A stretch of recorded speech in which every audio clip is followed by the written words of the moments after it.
وقل رب زدني علما. بسم الله الرحمن الرحيم. الحمد لله رب العالمين والصلاة والسلام على سيد المرسلين وعلى آله وأصحابه أجمعين وعلى كل من تبعهم بإحسان إلى يوم الدين. اللهم علمنا ما ينفعنا وانفعنا بما علمتنا وزدنا علما وعملا يا أرحم الراحمين. أما بعد. Dear siblings of Ilm, first of all I would like to say marhaban bikum jami'an bi wasiyyati Sayyidina Rasulillah sallallahu alayhi wa sallam to this session. And also shukran to our respected dear brother Maulana Huzaifa Saleh Hafizahullah for his kind invitation to deliver this session today. Without too much introduction and introductory notes, I would like to actually start the main points promptly. As we see, the title of today's session will be Exploring the Contribution of Shaykh Muḥammad Abdul Mālek Hafizahullah to Ulum al-Hadith. In order to understand any alim's contribution and his kind of significant role in any science, it is important to understand his background. Where does he come from? In which background did he grow up, etc. So just to touch upon that part, first of all, we will try to see few aspects about Hadith study in Bangladesh, or let's say in Bengal, because Bangladesh is a very recent thing. It's a country which was formed and independent in 1971. So inshallah, first we'll have a brief look how Islam came into Bengal, Bangladesh, and then how Ilm al-Hadith developed, flourished in Bangladesh, and what contributions were made before Shaykh Abdul Malek, or at least during his time. So what we see, Islam coming to Bangladesh or Bengal has three different routes. The first route is Sahaba's journey to China. And whilst they were traveling to China, as you can see, just an illustration. Of course, it's not the real map or anything. It's an illustration. We can see where whilst they were traveling to China, some Sahaba, at least according to my reading in some Bangla sources, some Sahaba rested and they took break in Chittagong port, which is Chittagong in Bangladesh. And some of them apparently stayed in Chittagong and they eventually passed away in Chittagong. Their qabrs are apparently there. That requires some historical investigation, but for today, I just assume that it happened. Of course, it is proven through many historical accounts and evidence that Sayyiduna Sa'ad ibn Abi Waqqas radiyallahu anhu traveled with other Sahaba to China, and his qabr is actually in China today. So while they were traveling to China, they stayed in Bengal. And of course, wherever Sahaba resided or stayed for a bit even, they studied Islam, they spread Islam, they practiced Islam. I'm sure everyone remembers that Sayyidina Amr ibn Salima radiyallahu anhu, who was a very young Sahabi. He learned Quran, a great portion of Quran by listening to the caravan. Sahaba were traveling and they used to take rest next to a well. They used to revise Quran, and from that, this young Sahabi in his age 6 or 7 learned a good portion of Quran. So yeah, we assume and we hope and we assume the Sahaba, they came to Bengal and they spread Islam there, or at least people were influenced by their good akhlaq and everything. Here, as a small note, I can mention that you may have heard a hadith called Utlub al-Ilm. It's not actually a hadith according to majority of ulama, according to all ulama. The Utlub al-Ilm walau bis-Sin. Seek knowledge even if you have to go to China. So in terms of sanad, it is not sahih. It's not even like da'if. It is rather mawdu' according to ulama. But Professor Muhammad Hamidullah, rahimahullah ta'ala, he mentions in one of his lectures of Sirah that even though muhaddisun suggest and make the decision that this hadith is mawdu, this narration is mawdu, but I find there is some reason for Rasulullah to say something like this. meaning there is some legitimacy or some hint or some indication that Rasulullah might have said that. Why? Professor Hamidullah believes that Sayyiduna Rasulullah sallallahu alaihi wasallam, when he used to go to Bilad sham for business purposes, as we all know, with his uncle and so on. So Hamidullah saying, Sayyiduna Rasulullah sallallahu alaihi wasallam must have met some Chinese traders in those international markets in Syria, in Bilad sham. And perhaps from those kind of interactions with Chinese traders, Sayyidina Rasulullah could sense that, yeah, these people have some sort of knowledge, even dunyawi knowledge, which Muslims can benefit. And that is why maybe Rasulullah mentioned the utlubul ilm wala bisin.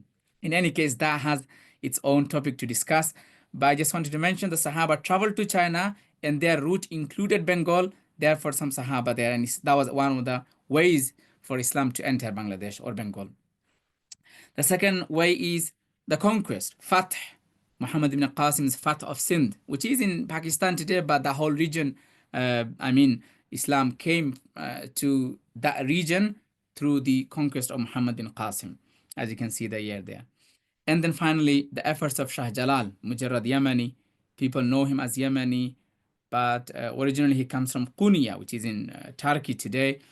And interestingly, if we read Ibn Battuta, the famous Muslim kind of tourist who traveled the whole world, like many parts of the world, in his book Ar-Rihla, he actually mentions that he met Shah Jalal in Sylhet and so on.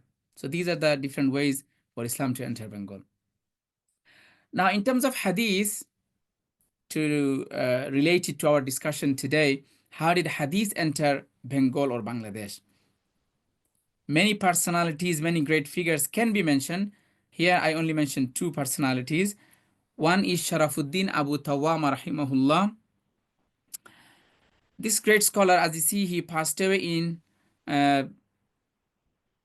13, so around 7, 8, toward the 8th century Hijri. And he was actually from Uzbekistan, from Bukhara. And then he traveled to Delhi, and finally he settled in Sunargaon, which is in Bangladesh, and he established the first ever madrasa in the region. It will be worth noting that many people assume that the study of Kutub Sitta in subcontinent, in the region, started through the efforts of Shah Waliullah Muhaddis Dehlawi rahmatullahi alayhi, which is true. Shah Waliullah Muhaddis Dehlawi's efforts cannot be thanked enough and cannot be praised enough. However, that particular statement that Shah Waliullah is the first person to introduce the study of Kutub Sitta in the region may require some more studies and more verifications, because we find Sharafuddin Abu Tawwama in his biography that he is the first person to establish the madrasa where he used to teach all Kutub Sitta. So we find other scholars who did that before Shah Waliullah even. Sharafuddin Abu Tawwama, sadly, we don't have any trace of his sanad even, sadly, any sanad of his hadith, etc. The second personality is Muhammad bin Yazdan Bakhsh. I'm doing a bit briefly because this is not our main topic today, but just for an introduction. So Muhammad bin Yazdan Bakhsh, he was a teacher in a madrasa called Darasbari Madrasa. As you can see, Darasbari in Bangla, Bari means house, and Dars, it comes from Arabic Dars. So it actually became in Bangla Daras by an Arabic Dars. So Darasbari means house of study, house of knowledge. Maybe the house became known for that.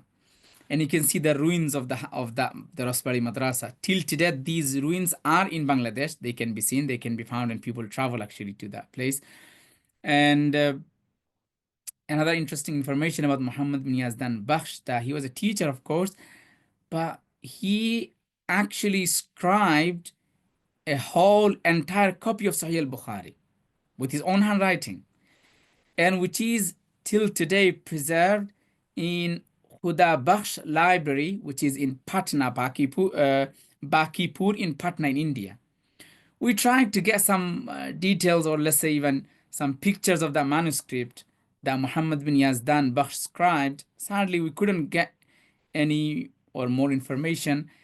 I wrote an article a few years back in Arabic. Let me see if I can get into the article.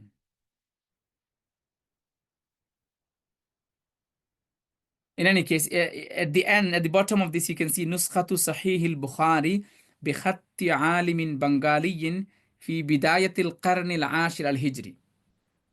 The article was published in Shabakatul Aluk a few years back. If you just type this Arabic title, you can find it. Or if you just type just Mahfuz Ahmed al-Silhati in Arabic, that should come. This article should come, and you can find few details and few information about that Nuskha of Sahih Bukhari. Maybe we should travel to Bakipur Library, Khuda Bakhsh Library, to find out or to even find few pictures of the manuscript. Khair. So that's the second personality who made contribution to Hadith study in Bengal, in that region. And then let's jump into Hathazari Madrasa, even though quite few centuries gap in between. But in order to make things shorter, we find the first ever madrasa, proper like institution in kind of in a university format, where we have all these ulum, Sharia, Hadith, Tafsir, everything being studied upon the manhaj of Darul Deoband, which is called as Azhar of Bengal. Azhar of Bengal was established in 1908, and it's called Hathazari Madrasa Mu'inul Islam. Very famous madrasa in Bangladesh, has thousands of students. And mashallah, they started teaching Kutub Sitta in the institute, also in upon manhaj of Deoband. And from that, the graduates of Darul Ulum Mu'inul Islam Hathazari spread to the whole region, whole country, Bangladesh, Bengal, and they, mashallah, made great contribution in order to spread and improve the hadith study in Bangladesh. Okay, so even to narrow down, we should now discuss about Ulum al-Hadith study in traditional madrasa. What was studied, what is being studied till today. So what we see, mashallah, for a long time, all these Qawmi madrasa, traditional institutions, Ma'ahid Shar'iyya, upon the manhaj of Darul Ulum Deoband, Dars Nizami, they have been teaching Nukhbatul Fikr with its Shara Nuzhatul Nazar, both by Allama Hafiz ibn Hajar al-Asqalani rahmatullahi alayhi. But subhanallah, this is the only one book I would say was studied in madrasas for a long time, for decades after decades. In recent years, we have some criticism against it. In fact, I remember in October 2019, when I sat first time ever with our Shaykh al-Imam al-Allama Muhammad Awwama Hafizahullah in Istanbul, he was saying that this should be studied only by mutakhassisin fi ulum al-hadith. Nukhbatul Fikr or Nuzhatul Nazar, please forgive me again, it's some issue. I should have written it as Nukhbatul Fikr. I will inshallah correct it. It's not Nukhbatul Fikr. La hawla wa la quwwata illa billah. So it should be Nukhbatul Fikr, not Fikr. The Fattāḥ should be on top of Kaf because it's Jama of Fikratun. Fikr is, of course, we understand master, but here is Fikr, Jama of Fikratun. So Nukhbatul Fikr, Shaykh, according to Shaykh Awwama, it should be studied by Mutakhassisin fi Ulum al-Hadith. And it is truly, mashallah, very high standard. As Shaykh Huzaifa Saleh mentioned about Ibn Hajar's webinar that we did a few years back, if you go to that, you can see Shaykh Ibn Hajar, rahimahullah, despite writing almost 300 titles, 300 books, toward the end of his life, he said, I'm satisfied with only 7 of them. And one of those 7 was Nukhbatul Fikr. So you can see Ibn Hajar himself, such a great alim, is proud or is convinced and pleased with his kitab. So it's not an ordinary book. So according to Shaykh Muhammad Awwama, the comment is that this book is not suitable for the beginners. He rather suggests for the beginners, book should be a kind of easy, simple, which has exercise, examples, and sort of things.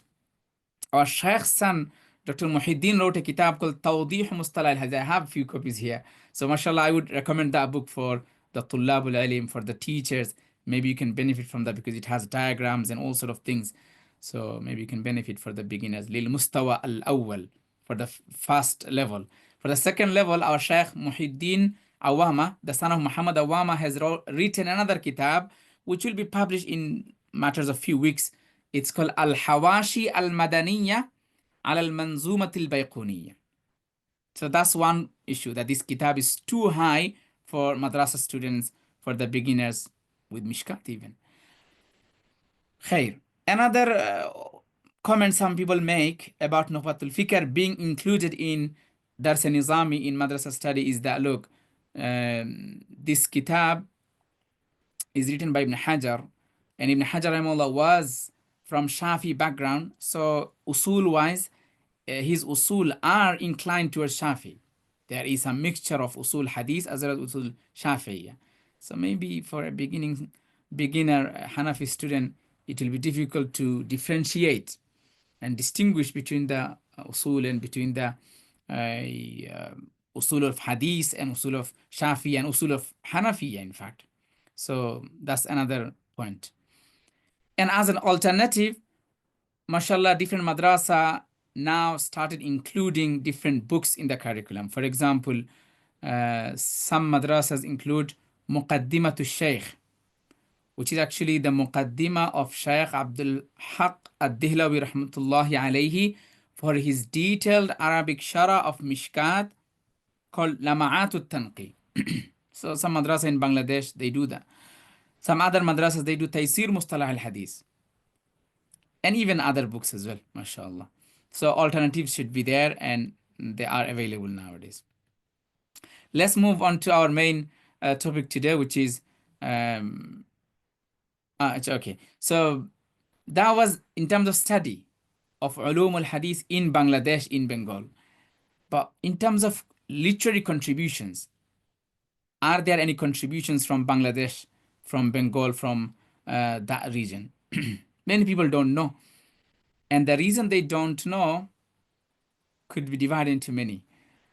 One reason is that many Bangladeshi ulama, or let's say Bengali ulama, who came from that region, their history is either included in the books which talk about Bilad al-Hind or Hind. So people think they are Hindustani. For example, let's say Shaykh Abul Hasan Ali Nadawi rahmatullahi alayhi, his father, Allama Sayyid Abdul Hayy al-Hasani al-Laknawi. No, Abdul Hayy al-Laknawi, the other one, the great muhaddis. We are talking about the father of Maulana Sayyid Abul Hasan Ali Nadawi, who was a mu'arrikh, was a historian, and he has a kitab called Nuzhatul Khawatir. So in that kitab, you find lots of biographies from Sylhet, ulama from Sylhet, from Chittagong, and so on. But people may not pay attention to those biographies, to those scholars. So they think, oh, we don't know anything about Bangladeshi ulama. That's one issue. So they have been included in amongst the ulama of subcontinent, ulama of India, ulama of Hindustan in general. Another reason why the scholarship of Bangladesh is kind of hidden or unknown by many is because the books of Darul Uloom Deoband, of course, we are talking about the Deobandi background from Bangladeshi side, and that's the more prominent and most prominent Islamic traditional education system in Bangladesh. Sadly, the books which document the biography or the contribution and activities of ulama of Deoband, they tend to ignore the contribution of Bangladeshi ulama in particular. Perhaps they don't have access, maybe there is language barrier, and of course other political issues. So for those reasons, they don't have access to Bangladeshi ulama's literary works, books, and so on. That's why all the books that document ulama Deoband's contribution, you see, they have very less or nothing about the scholars of Bangladesh, even though many ulama made great contribution to Ulum al-Hadith or Hadith in general. And as I said, another reason could be language barrier. Bangla is not known by people other than Bangladesh or Kolkata and few places, Assam in India. Khair. So I'll just mention three personalities.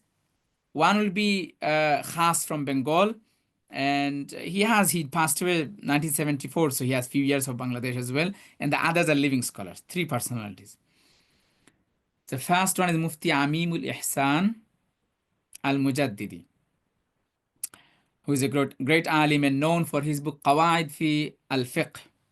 which is included in the curriculum of different تخصص في الإفتاء and fiqh institutions across the globe of Hanafi institutions. And he has one book called Fiqh Sunani wal Athar. Even our Shaykh Abdul Malek, Hafizahullah, he recommends that book to be studied and read. Even in madrasa, that book should be studied before Mishkat al-Masabi, etc. Fiqh Sunan wal Athar. So for that book, Shaykh wrote a muqaddimah for Fiqh Sunani wal Athar, which is Mizan al-Akhbar fi Mustalahi Ahl al-Athar, as you can see the picture on the right top. You can say it's actually a summary of the existing literature on Mustalah al-Hadith, Nukhbatul Fikr or Muqaddimatul Shaykh, etc. So that's one contribution. The other contribution by Amim al-Ihsan Mujaddidi is that book, Al-Muqaddimah fi Usul al-Hadith, meaning Muqaddimatul Shaykh by Abdul Haq al-Dihlawi, with the annotations and hawashi of Allama Amim al-Ihsan Mujaddidi, which is printed from Darul Rayahin from Beirut. The second personality is Muftī Hifzur Rahman al-Kumillahi. I'm sure many of Tullab al-Ilm and siblings of Ilm should know about Hifzur Rahman because of his encyclopedic work, Al-Budur al-Mudiyya fi Tarajim al-Hanafiyya. MashaAllah, such a great, big volume of books. And today I just saw online that this book is available on Shamila. So if you feel like that you don't have space, I purchased it with £180 a few years back from Zakaria Books, that kitab for my personal library. But if you feel like that it's difficult to accommodate at home, then maybe you can just benefit from Shamila even. It is available now. And I want to read just one quote from that book before I move on. So this is the copy that I have, Al-Budur al-Mudiyya fi Tarajim al-Hanafiyya. And in the first volume, we have some taqaris, some forwards and comments from ulama. And one of them is written by our Shaykh Abdul Malek, which whom inshallah we are going to talk about today. So Shaykh Abdul Malek Hafizahullah, in his forward to the book, he says that واختيار اللغة العربية للتحقيق أو التأليف في هذه الديار ثم الاستقامة عليه بهذه الطريقة أمر مستغرب جدا، وهذا كما يدل على علو همة هذا المؤلف الكملاي، يدل أيضا على أن البيئة العلمية في هذه البلاد قد أنست باللغة العربية الفطرية قراءة ومطالعة، وكما يقول بعض الأفاضل الأعلام أن الفضل يرجع في هذا التأنيس إلى فضيلة الأستاذ الشيخ الأديب أبو طاهر مصباح حفظه الله تعالى ورعاه. I hope siblings of Ilm understand Arabic, so inshallah I don't need to translate. The contribution that Hifzur Rahman Kumillais have made to Ulum al-Hadith particularly is this book, Ad-Durar al-Muntaqa ala Muqaddimat al-Shaykh. It's around 184 pages. Again, nice kitab, it's okay. He benefited from other existing kitabs in Mustalah al-Hadith and so on, with detailed comments on that. The third person I want to mention here is Shaykh Abdul Mateen. And inshallah, the ilmi dunya will come to know more about Shaykh Abdul Mateen in every passing day because of his great contribution, significant contribution to Hadith, kitab called Kifayatul Muqtazi, the Sharah of Tirmizi, another, mashallah, amazing Sharah, which I benefit personally in the durus of Tirmizi, etc. So he has a kitab in Ulum al-Hadith. It's called Ad-Durar al-Thamina fi Mustalah al-Sunnah. Shaykh wrote it almost 34 years ago, perhaps. Yeah, around 30, because he wrote in 1412 and now in 1446. MashaAllah. So the kitab has quite a few editions, and it is perhaps, as far as I know, included in some madrasa syllabus. طيب, so we have covered just some introductory notes in terms of Hadith, Islam entering Bengal, and then Hadith study in Bangladesh, particularly Ulum al-Hadith, and also their contributions. Now let's talk about our Shaykh Muḥammad Abdul Mālek, Hafizahullah Ta'ala. MashaAllah, such a nice gate here in the picture you can see. It's from Uzbekistan, from Samarkand. Acha. Shaykh Abdul Malek, Hafizahullah. We have a small biography of Shaykh Abdul Malek. I would recommend Tullabul Ilm and siblings of Ilm to read. It's in Arabic. It's called Kalimat an Akhbari Shaykh Muḥammad Abdul Mālek al-Kumillai wa Ahammi Injazatihi. It's written by one of our Shaykh's student, Muhammad Abu Sa'im. And the book, Arabic book, is in 82 pages. It's a monograph, good. It tells you basic information about Shaykh's biography and the books that he wrote so far. It doesn't analyze things much, but at least it gives you the details. You can now do the analytical study of it later. And the book was actually, the book gone through the observation of Shaykh himself, Hafizahullah, and he deleted all the alqab and all the praising words from the kitab. So it just, as I said, a very simple way to account Shaykh's biography. In Shaykh's biography, the amazing thing is, what I find is that his diverse experience that he gained and achieved through his study life. He didn't only study in Bangladesh. You can see when he was born and Dars Nizami, he studied where, etc. He actually traveled to Karachi. He studied at Jamia Ulum al-Islamiyya, Binuri town, under the supervision of Shaykh Abdur Rashīd Nu'mānī, the great Muhaddith of the subcontinent. And he also studied with Shaykh Abdul Fattāḥ Abu Ghuddah rahimahullah.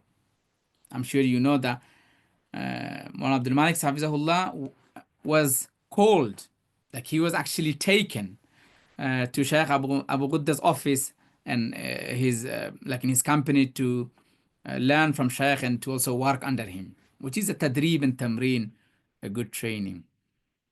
Subhanallah, after 2 years, Shaykh Abu Ghuddah himself wrote a letter to Maulana Shamsul Haq Sahab, the father of Maulana Abdul Malik Sahab, requesting him that, would you allow him to stay with me 2 more years? Because it's not like he is benefiting from me, I'm actually benefiting from him as well. There is letters online available, social media available, those letters. I should have maybe added some of those pictures here. Shaykh Abu Ghuddah's letter is available, you can see. The Shaykh Abu Ghuddah himself is saying that, can Abdul Malik be in my company can he stay in my company for 2 more years? So from that you can imagine the caliber of Shaykh Abdul Malik, which didn't happen after that, meaning that other 2 years. And also Shaykh Abdul Malik had the suhbah of Shaykh al-Islam Allama Muftī Muḥammad Taqī Usmānī Hafizahullah.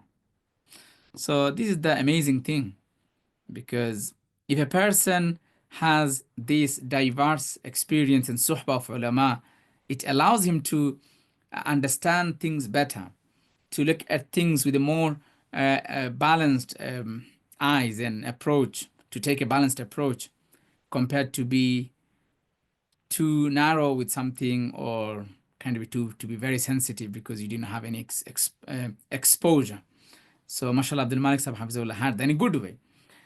And now, mashallah, after that, Shaykh Abdul Malik Hafizahullah, since his graduation, after he graduated, after he's done all these ilmi rihla, he settled in the madrasa called Markaz al-Da'wa al-Islamiyya, which is established by his brother, Maulana Abul Hasan Abdullah Sahab. And Maulana Abdul Malik has been the mushrif, the supervisor of Ulum al-Hadith department since its establishment, and has been editing Al-Kawthar magazine in Bangla language. Mashallah, has transformed the dimension of Tullabul Ilm in terms of their study of Ulum al-Hadith, and even broadly Islamic studies. We'll talk about Al-Kawthar and its influence later on. And mashallah, Shaykh Abdul Malik Hafizullah recently has been appointed as the Khatib of the national masjid of Bangladesh called Baitul Mukarram. In between there were some issues before Shaykh Abdul Malik. The khutaba, the khatibs were not kind of settling for some legitimate reasons. But until 2004, the khatib was a great personality in the history of Bangladesh, Allama Shaykh Ubaidul Haq Khatib Rahmatullahi alayhi, who was, fortunately, I come from the same village as of Shaykh Ubaidul Haq Khatib, who was the son of Allama Zahurul Haq, whose kitab Al-Amali ala Sunan Abi Dawud I had the privilege to work on and publish last year. In any case, Abdul Malik Hafizahullah is now Khatib of Bangladesh as well. So he is now known by everyone. Before, he was only known perhaps in academic circle, ilmi circle, and the people of ilm and study, knowledge. But now, mashallah, even lay person would know and would benefit from his khutbahs, from his words of wisdom. I'm not sure if I'm going too fast. If I'm going too fast, please, I would request to Sheikh Huzaifa Sahab to inform me. Achha. So let's just jump into the main topic, the contributions. Here, we'll first talk about literary contributions. Before I forget, because Shaykh Abdul Malek's contribution is not only just kitab writing. I must mention that Shaykh's most important contribution will be Sun'ur Rijal. I would say that's the most important contribution that he's making. More than just writing books. Many times you see scholars, mashallah, they write books, and the books are very beneficial. In fact, according to Taqiyuddin Subki's comment, at-ta'alif anfa min at-tadris. That's true in a sense, but Sun'ur Rijal, creating and training people of ilm and tullabul ilm is much, much important in today's time and in all the time. So Shaykh Abdul Malek, mashallah, has been focusing more on training people than writing. That's why, despite his like great ilm and vast knowledge and all sort of things, you don't see that many books. It's because he is actually focusing on tarbiyah of rijal, tarbiyah to rijal, sun'ur rijal in Markaz al-Dawah al-Islamiyya. And he is, alhamdulillah, I would say, not because of biasness or anything. The reality is Bangladesh, and even beyond Bangladesh, his students are doing great in terms of Ulum al-Hadith study and in general Islamic studies. Achha. So literary contributions, let's talk about the second book first before the first one. So the second book, as you can see, the title Al-Madkhal ila Ulum al-Hadith al-Sharīf. And you can see the picture of it here is the edition of Dar Rayahin. I have an edition. I have quite a few editions of that book, the first edition and also the other editions. Mashallah, this kitab was the first book for people to benefit from Shaykh Abdul Malek and to know him. It's more so about takhrij, how to find out a hadith and so on. So let me share a few things from that kitab, and that will be good. I have a very old copy of as well, which I used to study in my student life, Mishkat year and others. But this is the new edition someone gifted me recently. So I will share a few things from that kitab. You can read the kitab, mashallah. It's an amazing kitab. It helps you. It's madkhal, as you can see, a gateway to Ulum al-Hadith. How to study Ulum al-Hadith, mustalah, jarah, ta'dil, usul, all sort of things. And mashallah, amazing kitab. But let me share a few things. Number one, Shaykh Abdul Malik Hafizahullah, in his introduction kind of, in page 23 of that edition, Shaykh mentions that أن يتفكر منا كل منا في شيء واحد أننا نحتاج بشأن كل حديث إلى 5 أمور. Really important. And I shared this with my students as well in Madani in Kuwait, that when we are studying hadith, we need to go through these 5 stages. Number 1, he says, ضبط أسماء السند على وجه الإتقان. To be able to read the names clearly and correctly. عبيدة or عبيدة. I mean, Ubaid or Abid, or these names. The person should be able to read the names correctly. Number 2 is تحقيق أحوال رجال السند. To be able to know the names, not just the names, their background. What is their rank and status in terms of jarh ta'dil, ثقة, ضعيف, مختلف فيه, and so on. So أحوال. I remember Shaykh Bashar Awad Ma'ruf, one of the scholars, consider him as a scholar of Tariq. and as a muhaqqiq of tarikh. Don't consider him as a scholar of hadith. That will create issues. But in any case, Sheikh Bashar Awad Maroof once told us that people come to me for sanad, ijaza. As you see, mashallah, some brothers and sisters nowadays are running after ijaza one after another, without studying and without focusing on study, just running after ijaza. So Sheikh Bashar Awad says that if someone comes to me for ijaza, I rather ask them, طيب, you want me to give you ijaza? Please tell me in this sanad. So he reads the sanad. In this sanad, the Rawi Sufyan is mentioned. Please tell me which Sufyan is this. Can you specify? Can you identify which Sufyan is this? It is Sufyan al-Thawri or Sufyan ibn Uyayna. So it's very important, the second stage and step, that we must know the Rawis properly. Number 3 is ضبط ألفاظ المتن ضبطا صحيحا.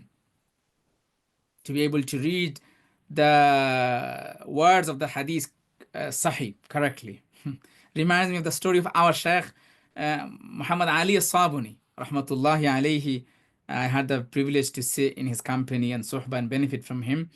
Pastor, rahimahullah. So you may have heard, I'm not sure Siblings of Ilm has published that video. It got viral as well.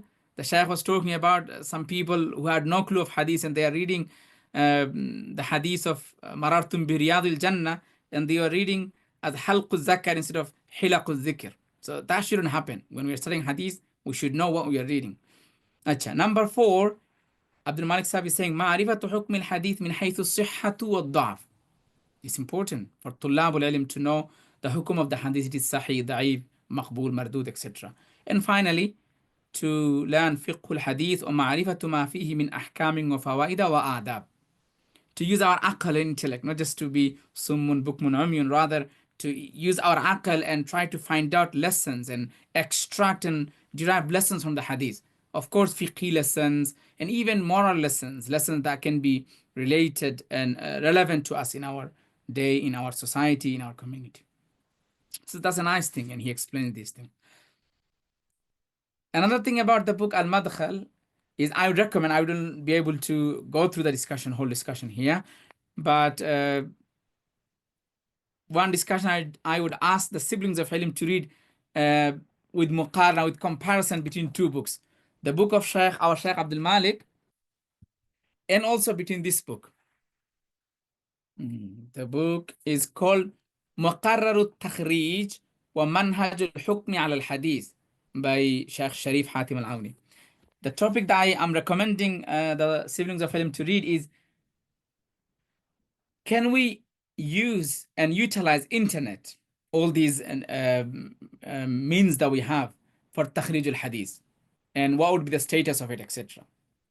We are not talking about ChatGPT nowadays, because that will be another disaster and another long discussion to talk about ChatGPT and al-Dhaka al-Istinai, AI, artificial intelligence. Let's leave that, but just generally internet, using internet to find the hadith. So Shaykh Sharif Hatim al-Awni discussed the topic with a title called Istikhraj al-Hadith min khilal al-baramij al-hasubiyya. Whereas our Shaykh Abdul Malik Hafizahullah discussed that with the title Istikhraj al-Hadith biwasitat al-hasub al-ali wa baramij al-hadith. It will be interesting. I did that. I did muqarana between them and I wrote about it, but I don't have time to discuss that now. Just for your information, Shaykh Abdul Malik Hafizahullah considers the benefiting from online and not referring to the original sources like matbu and makhtut and so on. He considers this as actually tadlis. La yakhlu min at-tadlis. You can read that in his kitab. And also he takes a moment to talk about the people who oppose taqleed of a'imma, but again they do taqleed of shamila and taqleed of all these online sources, resources. What happens to them? He takes that point as well. Aicha. And also Shaykh Abdul Malik Hafizahullah mentions different books that we should utilize, we read, and personalities, some usul, fawaid.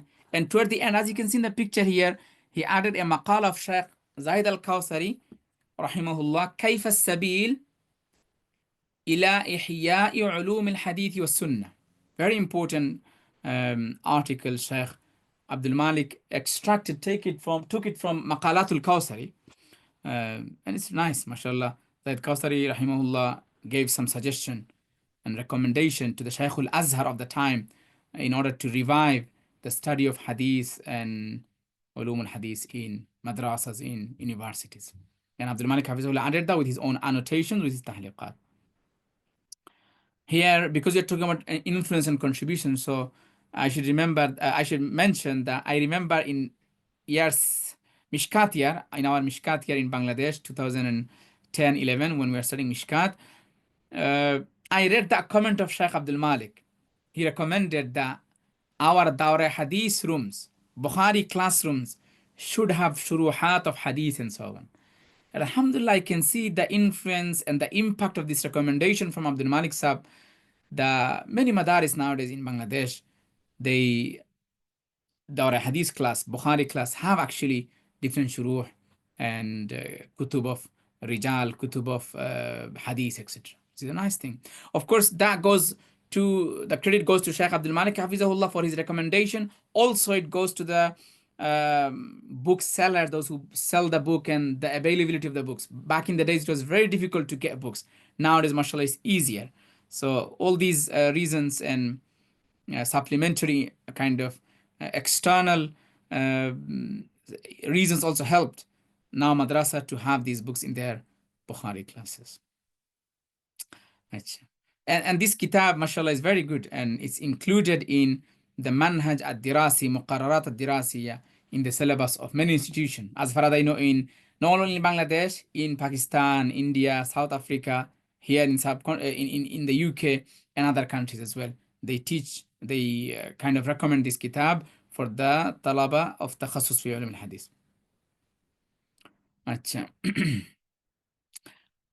The second kitab, which is Muhadarat fi ulum al-hadith. In Urdu, so we say Muhadarat ulum al-hadith. Muhadarat ulum al-hadith. It's in Urdu, and it's Shaykh Abdul Malik Hafizahullah's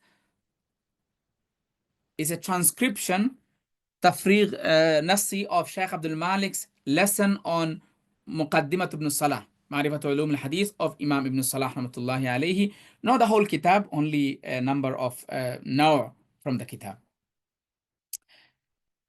And it was transcribed by a student of Shaykh Abdul Malik, Maulana Zahiruddin Babar, who was a graduate of Jami'atul Rashid and Jamia Darul Ulum Karachi. And then he went to the suhbat of Shaykh Abdul Malik Hafizahullah, stayed in his suhbat for a couple of months. And during those months, Shaykh Abdul Malik Hafizahullah was delivering his lessons in Urdu. So, mashallah, Maulana Zahiruddin Sahib did the great thing by writing, making notes of these lessons. And it became a great kitab, mashallah. It's an excellent book. Excellent kitab. We should benefit from that kitab, not just only as a shara, as a commentary of Muqaddimah ibn Salah, rather as a whole gateway to Ulum al-Hadith and to understand certain things.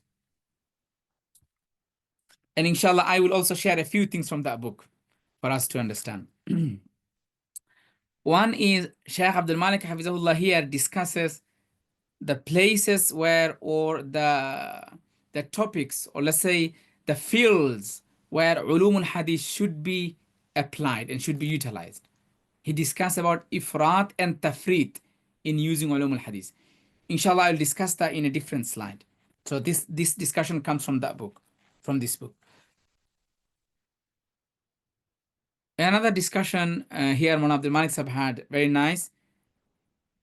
Not necessarily directly related to Ulum al-Hadith, but it's an important topic. And I give importance to it. That is, what about looking into hikam and asrar and maqasid of shari'i ahkam? The inner dimensions, or let's say the wisdom behind certain shari'i ahkam. Why Sharia has introduced this hukum and that hukum. MashaAllah, those of you are in the UK or in Western countries, or at least aware of these Islamic studies in several different countries, you may know that today in academia, there is much emphasis on the concept of maqasid al-sharia. Let me quote only two persons here in this regard. You may have heard Wa'il Hallaq, Dr. Wa'il Hallaq, who is a Palestinian Nasrani scholar who teaches in Columbia University in the USA. In his lectures and in his books, he mentions and correctly mentions, he's a Mustashriq, Orientalist, and he rightly mentions that nowadays in Islamic studies field in Western academia, too much emphasis on maqasid of Sharia. Too much emphasis is because to divert people from the ahkam of Sharia, they kind of make us busy with our maqasid so that we can change it and alternate and adjust those ahkam to our time and so on. Of course, I'm not denying that there is a concept of urf in Islam, there's a concept of zaman and ahl zaman, all sort of things. I'm not going into that. But too much emphasis on maqasid and hikam and asrar is quite alarming. One Moroccan researcher, not that old, not that senior, his name is Abdullah Taurati, available online even.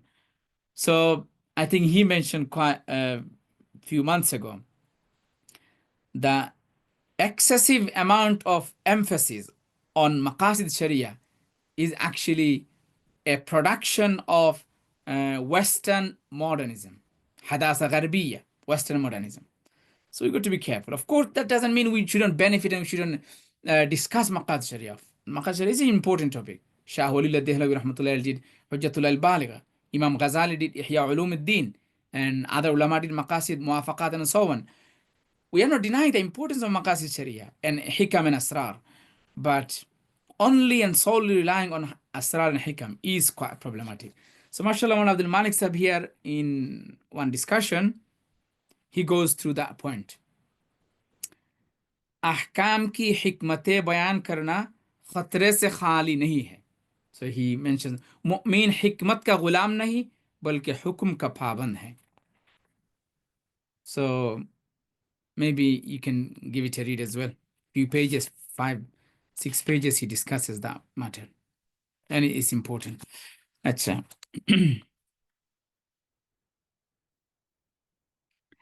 Another important and great lesson that we should learn from this kitab, everyone should learn, is that when we read kutub, be it in fiqh, be it in hadith, be it in tafsir, sometimes we get overwhelmed with aqwal, with the number of aqwal.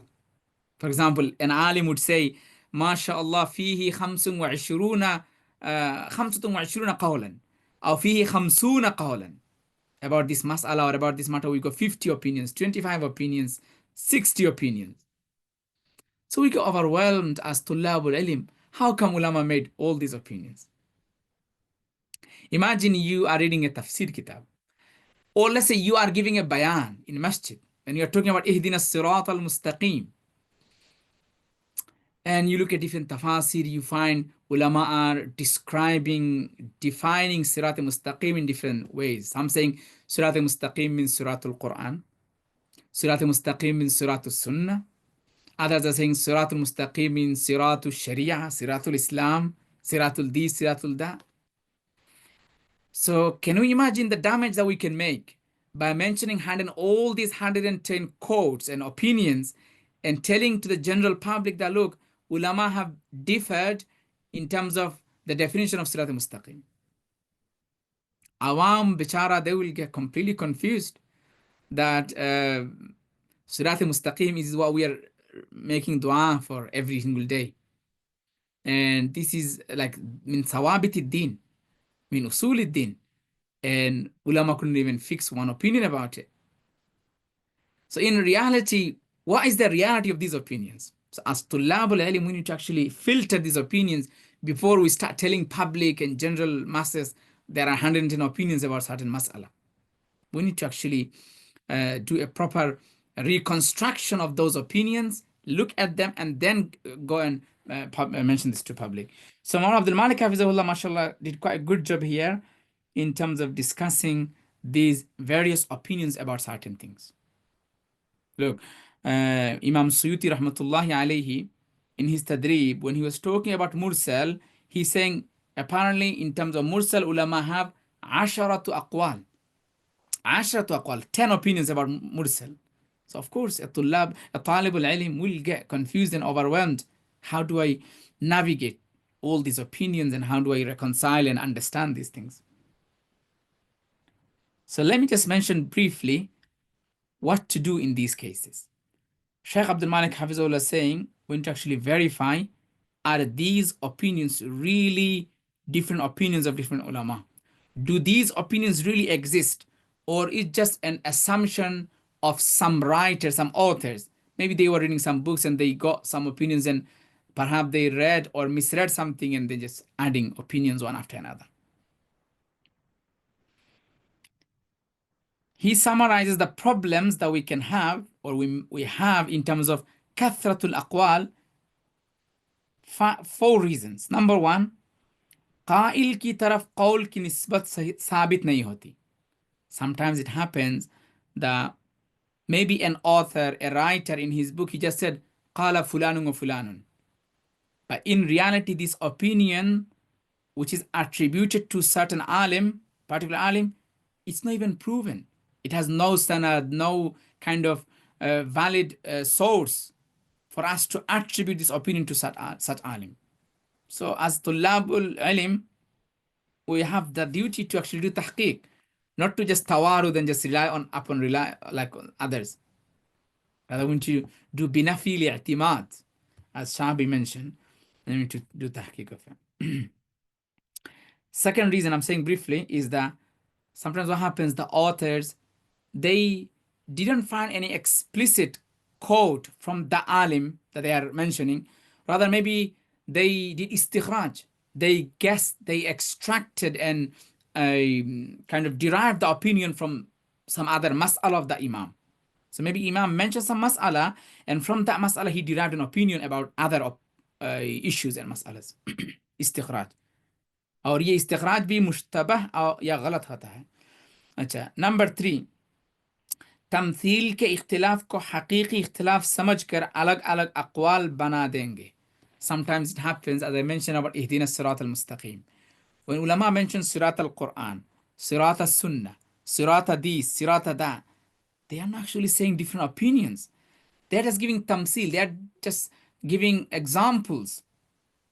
Like, how do we understand? In order to make it easier for people to understand, they're giving some similarities and parables, etc., for them to understand, like Sirat al-Mustaqim, you can understand that, Sirat al-Quran, etc. So these are not different opinions. These are just different ways to explain. So we shouldn't say different opinions and there are ikhtilaf amongst ulama about the definition of Sirat al-Mustaqim. No need to say that. Achha.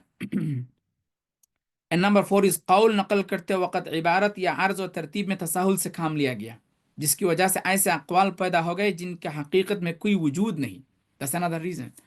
There may be some ulama there, they had some tasahul and some reluctance and leniency, so they started quoting opinions after opinions without proper verification, and that's how it kind of led to have more opinions. Maybe that opinion itself doesn't exist in reality. So that's, mashallah, Abdul Malik Hafizahullah did long, lengthy discussion about these 4 reasons and how to overcome them, etc. In terms of this kitab, as I said, it's not only just Sharaf Usul al-Hadith and Muqaddimah ibn Salah, rather it gives you, mashallah, a taste of diverse topics of Islamic studies. And I would say one main theme of the book is to encourage students to do tahqiq and not to just rely on others. i'timad ala al-akharin i'timadan kulliyan. So Shaykh explains how to do tahqiq and stuff. It's an amazing kitab. So mashallah, I'd also recommend those who understand Urdu, please try to acquire a copy of the kitab and benefit from it. Immensely you can benefit. Another kitab, which is Wahdatul Ummah wa Ittiba'u Sunnah, is actually Shaykh Abdul Malik Hafizahullah wrote it in Urdu for a conference in Bangladesh organized by their institute Markazud Dawah, but that book was also then translated into Bengali. I have the kitab here as well. It's not that big, but mashallah it's very important, and it shows that Abdul Malik Hafizahullah, he's not just a man of just writing and just doing ilmi work. He's the man of ummah. He has the fikr and thought for ummah. So hadith shouldn't divide us and make more problems with the name of Ahlul Hadith or with the claim of following Hadith and Sunnah. So, mashallah, he explained the matter quite nicely. Wahdatul Ummah wa ittiba'u Sunnah. We should have unity, and at the same time, we should have Sunnah. And Maulana Abdul Malik Sahib often quotes a statement of Dr. Abdullah Jahangir, marhum Dr. Abdullah Jahangir from Bangladesh, who actually belongs to Salafi movement, Ahl Hadith movement, studied in Al-Jamia Islamia bil Madinah al-Munawwara, but he was one of the Mu'tadilin in Bangladesh, Dr. Abdullah Jahangir. So Maulana Abdul Malik Sahib, in this book and others, he quotes Abdullah Jahangir for one statement that we need to live with Sunnah and Ummah both. We need to live our life, we need to run our life with a combination between Ummah and Sunnah. With the name of Sunnah, we can't ignore Ummah and divide Ummah more. And with the name of Ummah, we can't also give up and ignore Sunnah as well. So we need to have a balance between Ummah and Sunnah. So mashallah, this kitab is very good kitab. Not necessarily Ulum al-Hadith, but because a person may think, okay, he's studying Ulum al-Hadith and doing all these things, maybe he just loves those arguments and creating fitnas among people. No, never. Shaykh Abdul Malek Hafizahullah is a man of i'tidal. Achha. The kitab is available in Urdu, as I said, published in Pakistan and also in Bangla.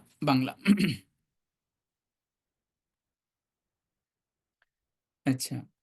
Another kitab that Shaykh Abdul Malik has, again, let's speak about the book, the fifth book first.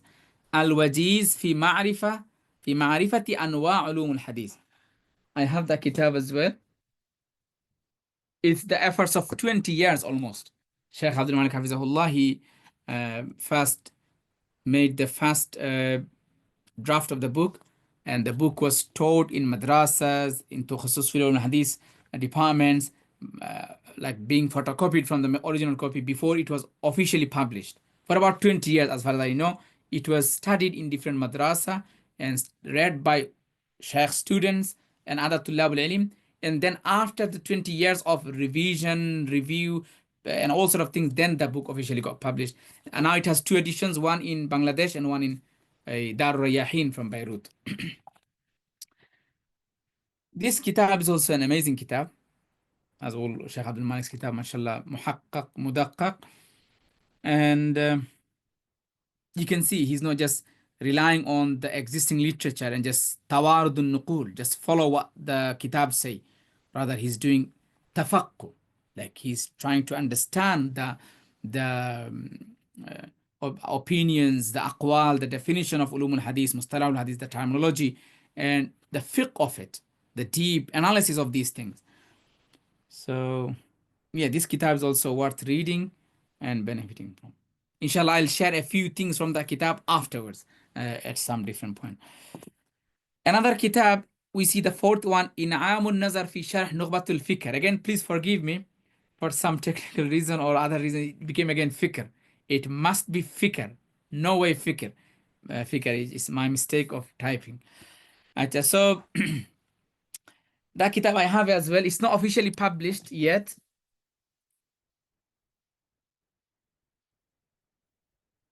It's not officially published. You can see I got just a photocopy version of this. It's very large, very, very large, mashallah. So Shaykh is still editing, writing, and it is going to be one of the best shuru of Nukhbatul Fikr. Very detailed and mashallah, muhaqqaq shar. It's not like just, oh, this is what Ibn Hajar Rahimahullah said and that's it. No. He will say, where did Ibn Hajar Rahimahullah get that definition from? Who is his salaf in this case? And how this term was used in early centuries, in the 2nd century by or the later centuries by Hakim, Bayhaqi, or other ulama. And if you talk about 2nd century, 3rd century, you go Ibn Abi Hatim, Abu Hatim, Bukhari, Tirmidhi, and other. So mashallah, he does a very detailed research and discussion about each terminology, and then he tells you how to navigate, how to deal with them. And if there is any inconsistency, anything issue with definition in Nukhbatul Fikr and Nuzhatul Nazar, he discussed as well. So it will make you faqih in Ulum al-Hadith, this kitab. Faqih meaning you'll have very in-depth knowledge of the science, and also how to approach these kitabs of Mustalah al-Hadith, etc. The sixth one is At-Tasawwuf Bayna Ardin wa Naqdin. That's another amazing kitab. It's actually two kitabs, I think, combined. I don't have the kitab sadly here with me today, but I had in Bangladesh in my personal library. It's in Bangla. Urdu, I think maybe Urdu is available, I'm not sure, but I read the Bangla one. At-Tasawwuf Bayna Ardin wa Naqdin. Of course, Shaykh Abdul Malek, Hafizahullah, he was connected spiritually with Maulana Abdur Rashīd Nu'mānī when he was alive, and now he's connected with Maulana Taqī Usmānī, Hafizahullah. He goes to do i'tikaf as well with Allama Taqī Usmānī, Hafizahullah, in Ulum, Karachi. So he's a man of tasawwuf. And so Abdul Malik Hafizahullah does very good discussion here. The tasawwuf, as people take it different ways, some are very against it because they consider it something bad, and some others take too much advantage of these things and misuse tasawwuf, and they do shirk, bid'at, and khurafat. Here also, just as a note, I can share that our Shaykh Muhammad Awwama Hafizahullah mentions that tasawwuf has actually 3 parts in it. 3 parts. So number one, tasawwuf consists of akhlaq, good characters, tawadu, and all sort of things. The second part of tasawwuf is awrad and adhkar, this zikr, that zikr. And number 3 is haqiqat and irfan. So I would say no one would disagree about the first 2. Akhlaq, who can disagree about akhlaq, the importance of akhlaq and importance of tahliyatul akhlaq, beautifying our akhlaq, or in terms of adhkar. If you don't agree, if someone doesn't agree with certain awrad, then generally all the adhkar are mentioned in the Sunnah and Quran and so on. Adhkar and awrad ma'asura. Who would disagree with that? So then it seems like no one disagrees with the first 2. The problem is with the third one. Not everyone reaches that level, and everyone has that kind of capacity to understand and comprehend the third level of tasawwuf. That's why people have issues and stuff. Allahul Musta'an. So this kitab, mashallah, is nice, and it teaches us again i'tidal in the matters. I'm planning to finish by 9:30 according to our time, so I have around 21 minutes, and then maybe we can have 10-15 minutes for a question and answer session. So let's discuss this briefly, Shaykh's methodologies. One methodology is that Shaykh always makes sure that references should be to the primary sources. That's one of the weakness of us, Tullab al-Ilm. We're too lazy nowadays. We hear something and we are happy with that. Khalas. So-and-so said, and that's it. Or we read something maybe in a journal, no, forget journal article. We read in a WhatsApp random forwarded message, or on Twitter or other so many platforms, social media platforms, and we are happy with them. We never have time, or we never have that courage to actually refer to the primary usul, maraji' and masadir asliya, primary sources. Here is a kitab, very small. It's called تقسيم الأخبار ودلالاتها عند السادة الحنفية, written by our Shaykh Dr. Muhyiddin, the son of our Shaykh Muhammad Awwama. Interesting, it's very interesting, because I remember in 2019, I went to Azhar Library in London and Azhar Academy Library to buy some books, and I saw that book as well. The book has only 64 pages, or 66, including all this stuff, 66 pages. And the amount was, the price was £11. It was quite difficult for me at that point to buy 66 pages with £11. But I had a look at the book. So the book is the first almost 30 pages, you can say 28 pages. First 28 pages of the book is just taqaris, forwards, comments by Maulana Arshad Madani, Maulana Abdur Rahmani, Maulana Abdul Malek, other shuyukh from other Arab countries. So all of their comments forwards 28 pages. And then from page 29, you got the actual book up to the page, what? 60. And then, of course, from page 61 onwards, just the Faharis and sort of things.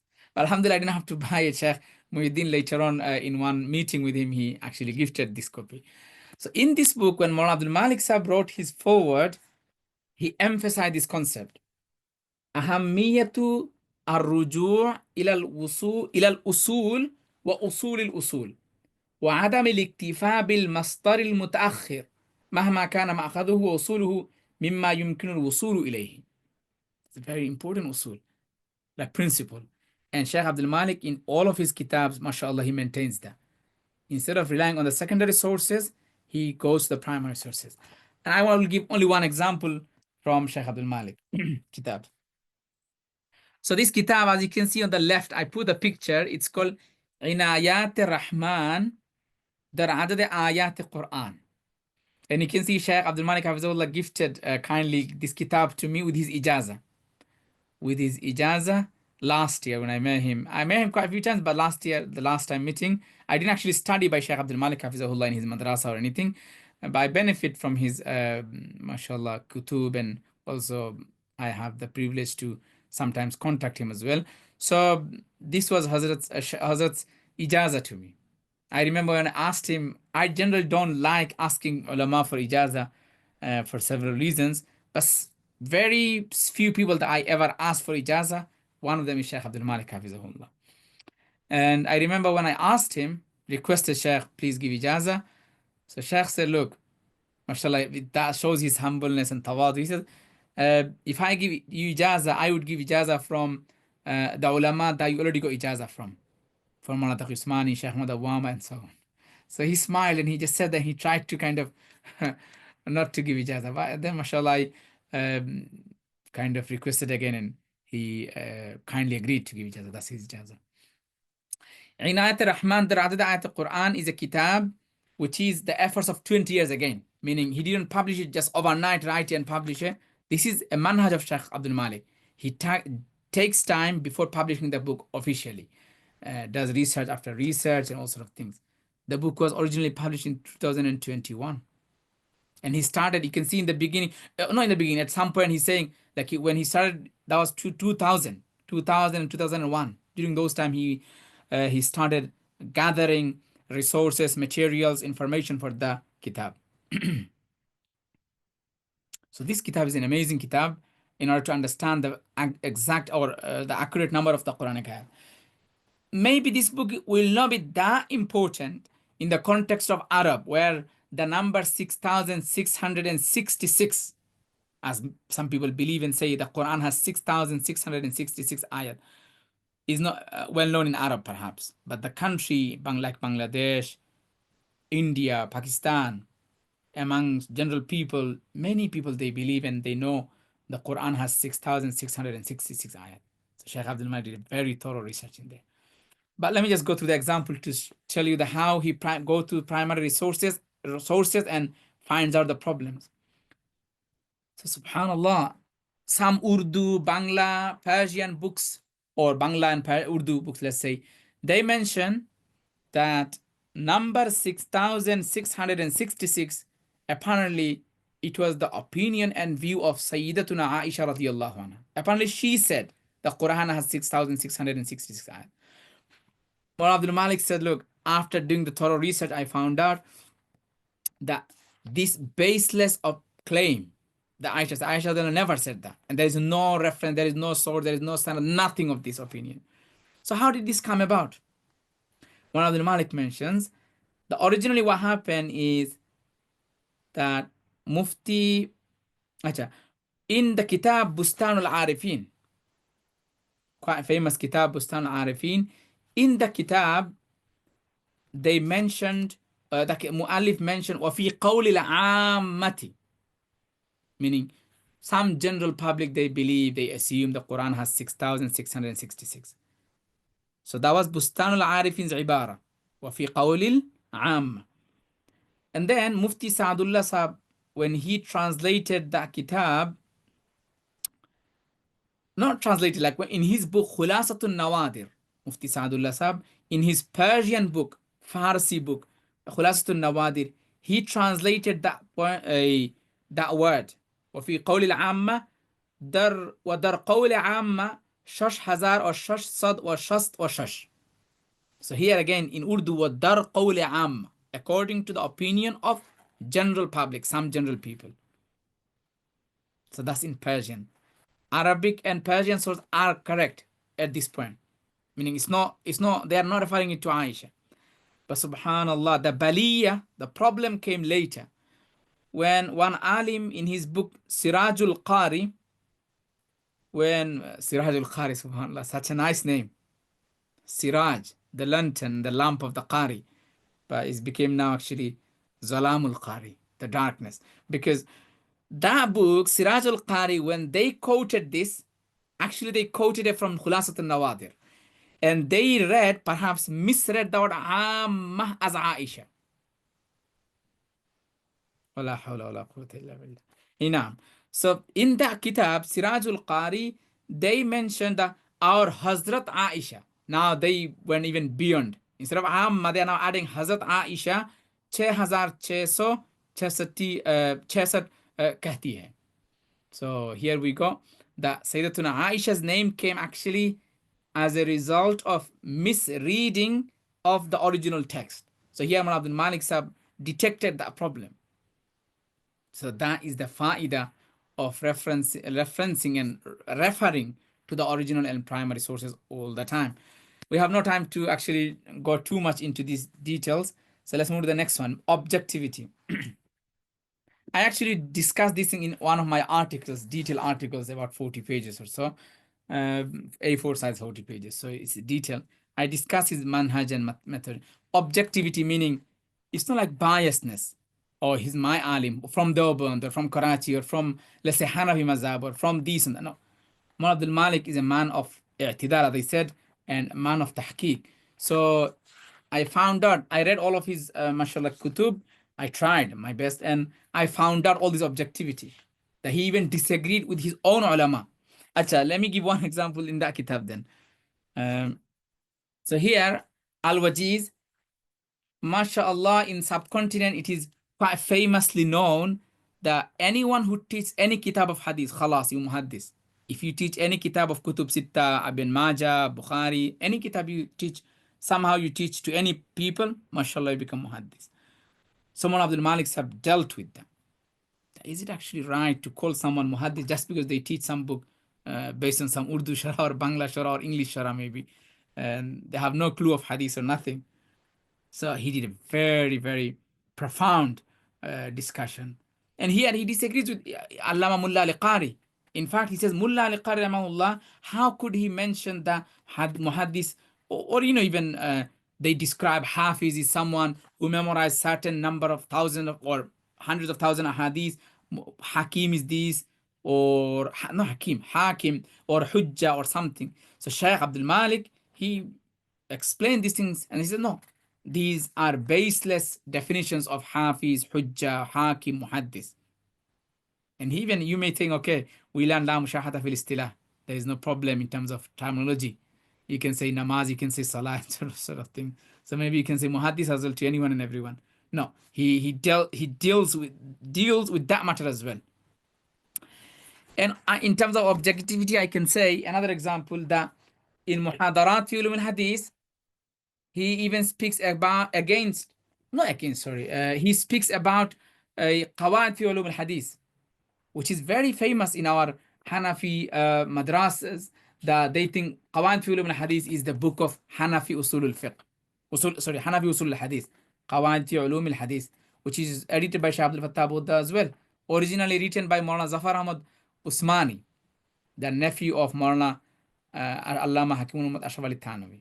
And just for your information, because you're talking about Bangladesh, Maulana Zafar Ahmad Sahab can also be considered as Bangladeshi, as part of, because ulama say if you reside in a country for 4 years, you can be attributed, you can belong to that country. Maulana Zafar Ahmad Sahab stayed in Bangladesh for about 9 years or even more maybe, as far as I remember, teaching in Ali Madrasa or Dhaka University and other places.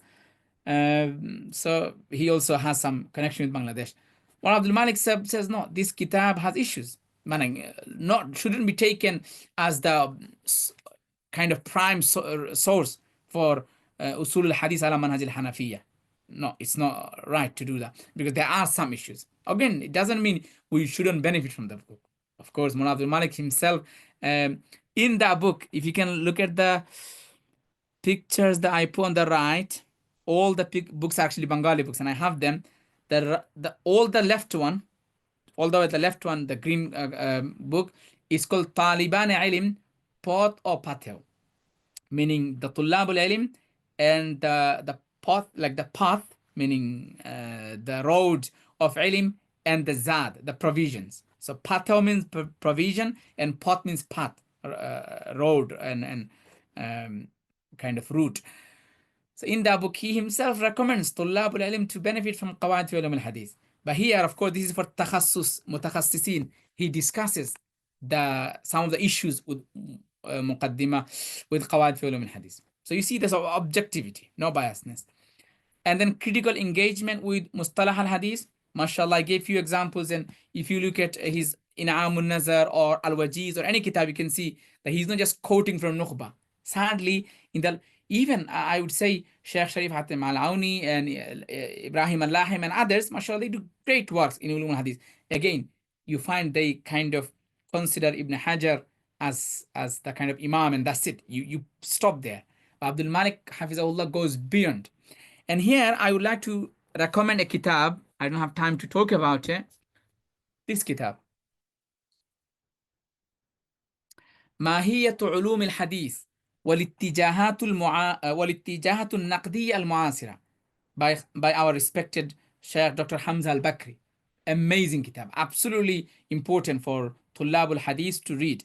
And you can see the manhaj that ulama take in terms of ulum al-Hadith and stuff. I also discussed that in my article, Shaykh Abdul Malek, kind of finding some parallel and some connection between his manhaj and all these manahij, all these ittijahat, all these approaches to ulum al-Hadith. And as I said, in terms of methodologies, we can talk so much. He takes time. He doesn't rush to publish book. Takes even 20 years. In that book, he even benefited from German sources, from English sources. Of course, he doesn't perhaps know, or he's not familiar with these languages, but he got other professionals to translate stuff for him. So you can see the level of research and stuff. La ilaha illallah. So we're gonna application of ulum al-Hadith. I'll just read what is there without doing detailed discussions. So, as I said, Maulana Abdur Rashīd said, in terms of ulum al-Hadith, we have ifrat and tafrit. Some do tafrit, meaning they don't care about ulum al-Hadith at all. They only read, khalas, finished. They don't apply and kind of use these usul to verify, to authenticate narrations. And others do ifrat, too much. Everything and anything goes to that mission, comes out as da'if and as bidah, sadly, or maudu even nowadays. So he says, no, there should be a balance between these two. So to deal with the issue of tafreed, Shaykh Abdul Malik says, look, these are the 5 fields where we should apply ulum al-Hadith. In terms of da'if hadith, in terms of maudu hadith, masail mukhtalaf fiha, and also when studying the kutub sitta. Sadly, us, like Tullabul Ilm and our students, when they study Nukhbatul Fikr with Mishkat, nice, great. But when they come to Bukhari or Tirmizi, never mind talking about the Rijal, never mind understanding these istirabat or these other comments of Imam Tirmizi. No focus at all. No application of those usul. So Abdul Malik is saying, no, it's important. And also number 5 is refuting, responding the questions of Munkirin Hadith and Orientalists. These, each of them are topic of webinar for siblings of ilm. Aicha. This the last discussion here is Shaykh Abdul Malik and Maulana Abdullah Marufi. It's a nice topic as well. I did that in my article to show comparison between Abdul Malik Sab and other contemporary scholars of Ulum al-Hadith. So this was one of them. Maulana Abdullah Marufi is a ustaz of Takhassus fi Ulum al-Hadith in Darul Uloom, and I had the privilege to meet him as well in Deoband. MashaAllah, very nice personality, ilmi personality, and he hosted us in his house as well. Very good mehmandari as well. But we are now talking about ilm. In the matters of ilm, we have objectivity and so on. So there are some ikhtilaf and difference of opinions. To summarize, Shaykh Abdul Ma'rufi Hafizahullah in his book Ad-Durrul Munaddad, the Muqaddimah of it, he did very long discussion saying that we need, in terms of rijal, thiqa, da'if, etc., we should solely rely on Taqrib al-Tahzib of Hafiz ibn Hajar Asqalani rahmatullahi alayhi. We don't need to go beyond. In fact, let me read one statement of the kitab, as Abdul Ma'rufi Sahab mentions. Maybe we'll go 10-15 minutes beyond because it seems like the time is not covering. Acha. Maulana Abdul Ma'rufi Sahab says in his kitab Muqaddimatur Durrul Munaddad that فكما أن الأمة الإسلامية ملتزم جمهورها بتقليد أحد الأئمة المتبوعين وهو من الواجبات بالغير وفي الانحلال من ربقة التقليد خطر عظيم نرى من اللازم على المبتدئين المشتغلين بالبحوث الحديثية في زماننا أيضا أن يقلدوا هذا الإمام في أحكامه على الرجال. Maulana Abdul Ma'rufi is saying that the way we tell people to follow a madhab, taqleed, khalas. Similarly, we should ask the tullabul ilm before they become imams, like Shaykh Awama or someone. So before they become imam, they should actually do taqleed of Ibn Hajar of like for taqrib only. So whatever Ibn Hajar said in terms of the rawi in taqrib, saduq, thiqa, and all these different maratib, just take them and then comment on the hadith based on that. Comment on the hadith, sahih, da'if, etc. based on that. And that's quite, of course, problematic. Shaykh Abdul Malek had personal discussion with Maulana Abdullah Ma'rufi Sahab. Discussion wasn't enough. So then there was rasail, letters exchanged between them. And finally, you can see the picture of the book Taqib al-Mumajjad, which I have with me today, written by Maulana Abdul Malik Sahab student, Maulana Saeed Sahab, a teacher of Markaz al-Da'wah as well. Maulana Abdul Malik Sahab did Negrani and Ishraf and supervision. A very nice kitab. You can see where did Shaykh Abdullah Ma'rufi Sahab got the opinion. Where did he get the opinion from? The idea he actually got from Dr. Walid Ani, a Jordanian scholar. So Maulana Saeed Sahab did very good discussion, comparison, what's the problem, all sort of things. You can benefit from that. The kitab was presented to Shaykh Taqī Usmānī Hafizahullah, and his taqreez is there in the beginning. One point about this taqreez of Shaykh Taqī Usmānī is, as far as I know, and it is mentioned in the book, Maulana Abdul Malik Sahab actually, when he went for i'tikaf to Darul Uloom Karachi, he took the musawwada, he took the manuscript of the book, and he showed it to Maulana Taqī Usmānī Hafizahullah to get his taqreez and so on. But subhanallah, Maulana Muftī Muḥammad Taqī Usmānī Hafizahullah, as we all know, extremely busy person. Despite that, he didn't consider it enough that I just read my own student or his student's work and just write a taqreez. He said, okay, can you please bring to me the Muqaddimah of Durrul Munaddad, where Abdullah Ma'rufi Sahab mentioned his opinion? And can you also bring the book of Dr. Walid Ani, where he explained this view? So Shaykh Taqī Usmānī Hafizahullah got those books, read them, or at least he got his students read and summarized to him. And then he read this book as well. After reading all, not just only the one person's one-side kitab as we would have done it. Not reading just only At-Taqib al-Mumajjad. Rather, he read everything and then he wrote his taqreez. SubhanAllah, that itself is a great lesson for us. And you can see the balanced approach that he took also. I mentioned the problems that we can have if we were to rely on Taqrib al-Tahzib solely. You can read it, inshallah, later on. We'll share these PowerPoint slides. Finally, now we talk about analysis of the influence of Shaykh Abdul Malek, Hafizahullah, and his works. Many ways. Number one, his books are now included in different seminaries. Secondly, the many ulama and writers are referring to his books.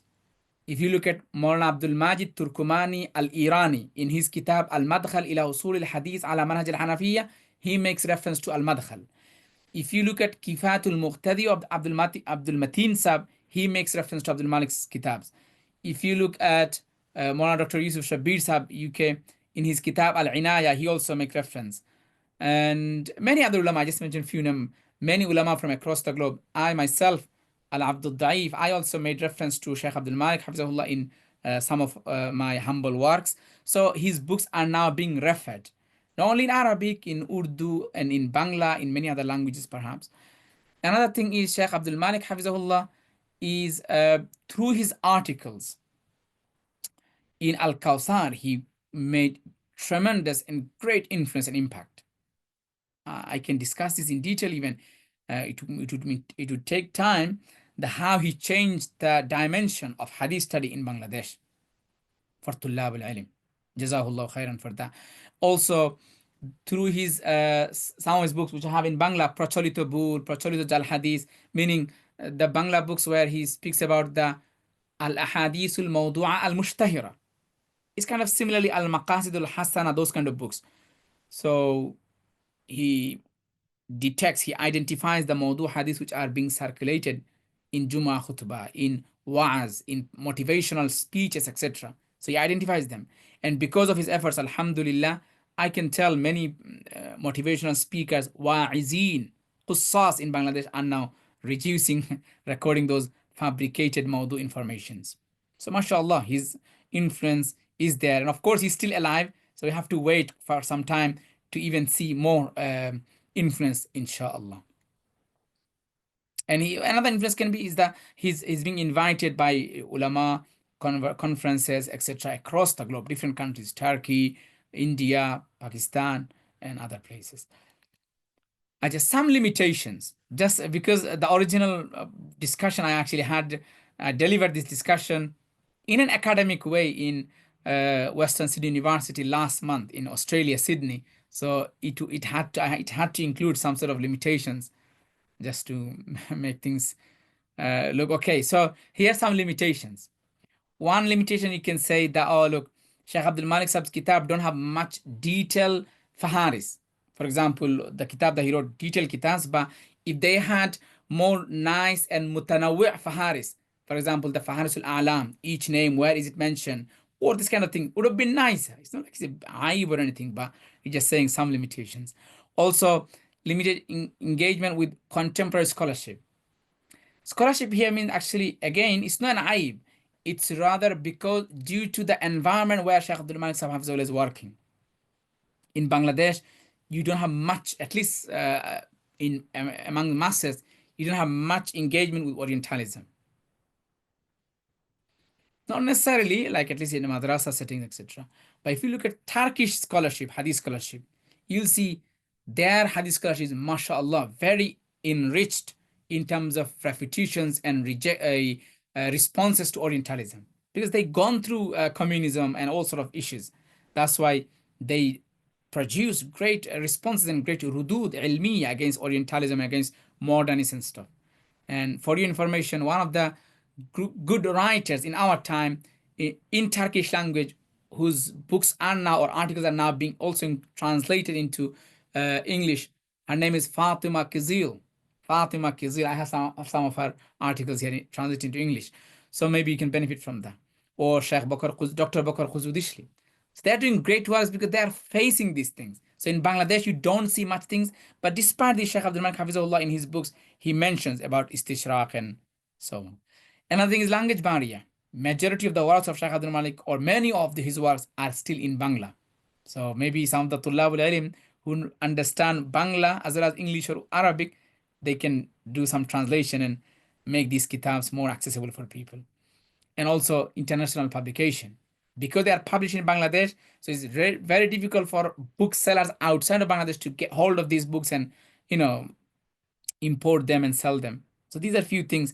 Inshallah, over time, these will be, inshallah, widely available, the books, and these limitations will be no longer there. One limitation people say about al-Madkhal ila Ulum al-Hadith, it doesn't have much exercise and examples. But we need to understand that this kitab is not for beginners. Al-Madkhal is for the mutakhassisin fi Ulum al-Hadith. So it's okay to not to find many exercise, etc. خلاص. So these are few books that I mentioned. Just you can see lots of books actually, but just few mentioned here. وشكرا لكم على حسن استماعكم.